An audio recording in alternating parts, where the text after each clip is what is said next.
नमस्कार प्रिय मित्रों, स्वागत है आपका। मैं आचार्य अनूप त्रिपाठी और आप देख रहे हैं वेद वार्ता। मित्रों, उपस्थित हूँ आप सबके सामने एक बार फिर से ज्योतिष की कुछ महत्वपूर्ण जानकारी लेकर के।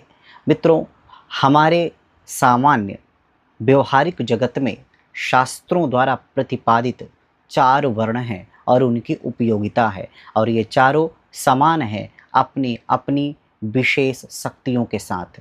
तो ब्राह्मण, क्षत्रिय, वैश्य और शूद्र, इनकी अपनी अपनी ऐसी उपयोगिता है जिसको दूसरा कोई पूरा नहीं कर सकता।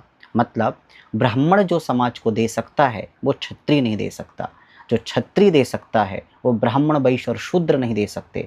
वहीं जो वैश्य दे सकता है या कर सकता है वो ब्राह्मण, क्षत्रिय या शूद्र नहीं कर सकते। और जो शूद्र कर सकता है, जो उसके अंदर सामर्थ्य और जो उसके अंदर शक्ति है, वो ब्राह्मण, क्षत्रिय और वैश्य नहीं कर सकते।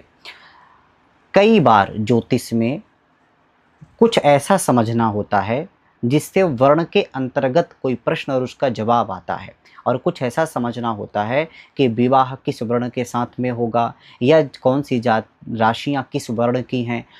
ग्रह भी वर्ण के हैं, अलग अलग वर्ण के, और राशियाँ भी हैं।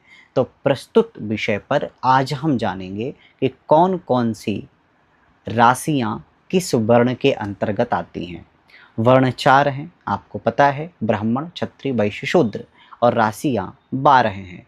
तो 12 राशियों को बांटा गया है वर्णों के आधार पर। तो सारणी आपके सामने है, इसको आप समझ सकते हैं।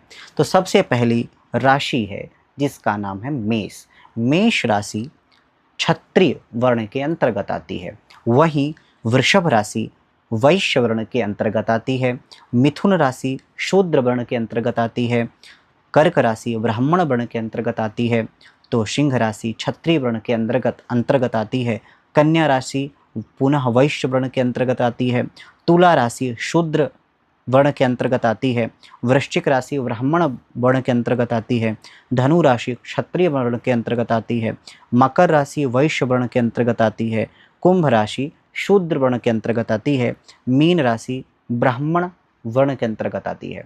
मित्रों, हमने आपको पिछली चर्चा में बताया है कि कैसे आप जाने कि पंच महाभूत में अग्नि, पृथ्वी, वायु, जल, इनमें 4 जो महाभूत हैं, इनमें आकाश को छोड़ करके अलग अलग राशियां किन किन महाभूतों को संबंध रखती हैं। तो आज मैं आपको कुछ ऐसी विशेष बातें बताने वाला हूं। पहली चीज़ तो आप ये याद कर लिए कि क्रमशः क्षत्रिय,